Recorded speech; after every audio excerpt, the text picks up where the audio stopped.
Ustedes se preguntan cómo un candidato con tan pocas cualidades y tantos defectos pudo conseguir el apoyo casi incondicional de una parte tan grande de la población brasilera. Ustedes ya intentaron argumentar racionalmente con esas personas, pero parece que ellas están absolutamente decididas y te tratan inmediatamente como un enemigo ante una postura mínimamente contraria. Hasta tu tía, que siempre fue simpática contigo, ahora ataca tus publicaciones políticas en Facebook. Pues bien, les contaré una historia. El principal nombre de esta historia es un hombre llamado Steve Bannon. Él tiene una visión de extrema derecha nacionalista. Tenía un sitio web en donde expresaba sus puntos de vista que coqueteaban con el machismo, la homofobia y la xenofobia, entre otros. Su sitio, al comienzo, tenía poca visibilidad y su sueño era que sus ideas se propagaran con más fuerza en todo el mundo. Para eso, Bannon contrató a una empresa llamada Cambridge Analytica. Esa empresa consiguió datos de Facebook de millones de cuentas de perfiles de todo el mundo, de todos los tipos de datos acumulados por Facebook: posteos, comentarios, mensajes privados, entre otros. Con la tenencia de estos datos y utilizando algoritmos, esta empresa podría trazar perfiles psicológicos detallados de los individuos. Tales perfiles serían utilizados para saber cuáles personas estarían más predispuestas a recibir determinados mensajes. Aquellos dispuestos a creer en teorías conspiratorias sobre el gobierno, por ejemplo, o que presentaban alguna contrariedad con el escenario político actual. La estrategia consistiría en hacer que aquel individuo susceptible a esos mensajes cambiase su comportamiento, se radicalizase en sus posturas. Como las personas comenzaron a recibir las noticias y a percibir el mundo principalmente a través de las redes sociales, no es difícil manipular las informaciones, y si se puede manipular las informaciones a las que una persona tiene acceso, puedes controlar la manera en que ella percibe el mundo, y con eso influenciar la manera en cómo se comporta y lo que hace. Los posteos en Facebook te pueden hacer más feliz o más triste, te dejan con rabia o con miedo. Y los algoritmos saben identificar los cambios de comportamiento por el análisis de los patrones de tus posteos y comentarios. Así, individuos con perfiles de derechas con un tradicional discurso de "no me gustan los impuestos" fueron radicalizados, tornándose en perfiles paranoicos en relación al gobierno y determinados grupos sociales. La manipulación es realizada a través del miedo, con mensajes que estimulan un sentimiento de impotencia y de incapacidad de defenderse. Estimulan un sentimiento de somos nosotros contra ellos, lo que cierra a la persona a argumentos racionales. Sitios y blogs fueron fabricados con noticias falsas para bombardear directamente a las personas influenciables por este tipo de mensajes. Además de esto, fue explorado también un sentimiento de anti lo establecido, anti medios tradicionales y anti todo lo que hasta ahora estaba. Cuando las personas reciben varias noticias de forma directa sin verlas y esas noticias no repercuten en los informativos, llegan a la conclusión que los grandes medios mienten, que esconden la verdad que ahora ellos saben. Si antes los medios tradicionales de comunicación podían manipular a la población, esta manipulación debía ser hecha abiertamente, ante los ojos de todos. Ahora, todos tenemos páginas que nos mandan mensajes de forma directa. Nadie sabe qué tipo de información está recibiendo la persona que tenemos al lado o cuáles son los mensajes que están construyendo su percepción de realidad. Con ese poder en las manos, Bannon consiguió popularizar entre los jóvenes a All Right, un movimiento de extrema derecha norteamericano que resultó de las protestas Unamos a la Derecha el año pasado en Charlottesville, Virginia. Bannon trabajó en la campaña presidencial de Donald Trump, siendo un estratega de su gobierno. La empresa Cambridge Analytica trabajó también en el referéndum del Brexit, que fue ganado principalmente por argumentos originados de noticias falsas. Cuando la manipulación se comenzó a distinguir, Mark Zuckerberg fue llamado al Senado norteamericano para testificar. Para quien entendía lo que pasaba, quedó claro que la democracia de la nación más importante del mundo había sido hackeada.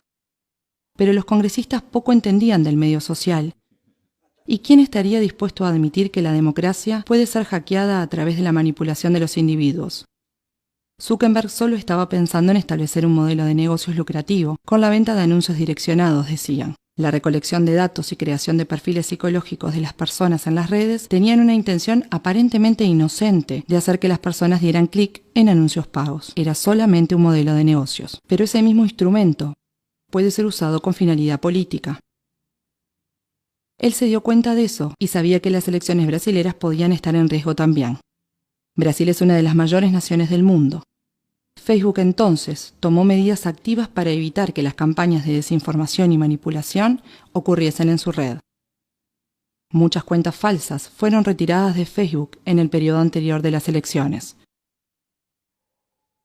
Pero no contaban con la popularidad y capitalización de los grupos de WhatsApp. Este es un aplicativo de mensajes directos entre individuos. Por eso no puede ser monitoreado externamente. No hay cómo regular las fake news o noticias falsas. Hacer un perfil falso en WhatsApp también es muy fácil como en otras redes sociales, pero más difícil de ser detectado.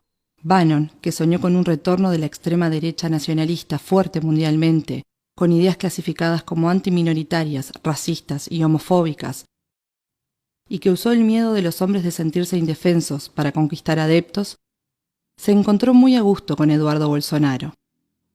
Bolsonaro dijo que Bannon apoyaría la campaña de su padre con soporte y consejos de Internet. Bannon es un consultor eventual de la campaña. Bolsonaro fue el candidato especial para él, ya que comparte sus ideas en el escenario ideal, un país pasando por una grave crisis económica y con la población desencantada, desilusionada de su clase política. Después de las manifestaciones políticas de las mujeres en todo Brasil y de todo el mundo contra Bolsonaro, el apoyo del candidato subió entre el público femenino del 18 al 24%. Un aumento de 6 puntos después de que gran parte de las mujeres se unieron para demostrar su insatisfacción con el candidato. Esto pasó porque de un lado los grandes medios de comunicación simplemente ignoraron las manifestaciones y por otro hubo un ataque preciso a través de grupos de WhatsApp pro-Bolsonaro. Videos editados con escenas de otras manifestaciones con mujeres mostrando los senos o rompiendo imágenes cristianas, utilizadas para desmoralizar el movimiento LNAU entre las más conservadoras.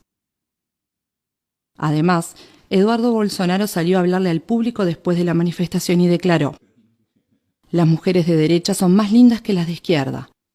Ellas no muestran los pechos ni defecan en las calles. Las mujeres de derecha son más higiénicas". Esta declaración, que puede parecer pobre o estúpida, es hecha como medida para estimular el sentimiento de repulsión, de rechazo para con el otro lado. Esto no es una novedad. La máquina de propaganda del nazismo alemán asociaba a los judíos con las ratas. El discurso era que los judíos estaban infectando las ciudades alemanas, así como las ratas lo hacían. Ese es el discurso que asocia el sentimiento de repulsión hacia una determinada población, lo que hace que el individuo se quiera identificar con el lado limpio de la historia. He aquí ese 6% de las mujeres que se pasaron a identificar con Bolsonaro. Ahora nos es posible comprender por qué es tan difícil utilizar argumentos racionales para dialogar con el elector de Bolsonaro. ¿Te das cuenta ahora del nivel de manipulación a lo que tus amigos y familiares están expuestos? La pregunta es, ¿qué hacemos? No adelanta confrontarlos y acusarlos de ser influenciables o engañables. Eso solo provoca que se cierren y te clasifiquen como uno de los enemigos que está del otro lado. Es una línea muy fina, ya que si le decimos a alguien que es manipulado, puede sentir que lo estamos tratando de burro o de tonto, lo que solo va a generar un intercambio de insultos improductivos. Tengamos empatía. Esas personas no son todas malas. Están manipulando sus emociones y siendo sometidas a una percepción de la realidad muy distinta a la tuya. La única manera de cambiar su pensamiento es hacer que esas personas perciban ellas mismas que no hay argumentos que fundamenten sus creencias. Pidamos que las personas defiendan racionalmente sus opiniones políticas. Estemos abiertos a oírlas, pero continuemos siempre preguntando más y más hasta percibir que llegamos al punto en que la persona se da cuenta que no existen argumentos para responder.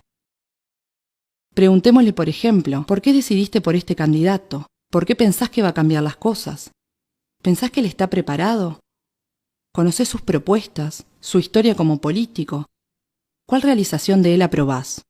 Si percibimos que la persona no está pronta para debatir, retirémonos de la discusión. No agredamos ni ofendamos, ya que este comportamiento radicalizaría el somos nosotros contra ellos. Tengamos en mente que los discursos en los que esa persona cree fueron introducidos en ella de manera que hubiese una verdadera identificación emocional, tornándose en una especie de segunda identidad. No es de un momento a otro que algo así se cambia. 2 de las democracias más importantes del mundo ya fueron hackeadas utilizando técnicas de manipulación. No vamos a dejar que esas fuerzas nos pongan unos contra otros. No podemos dejar que rompan nuestro tejido social de manera irrecuperable.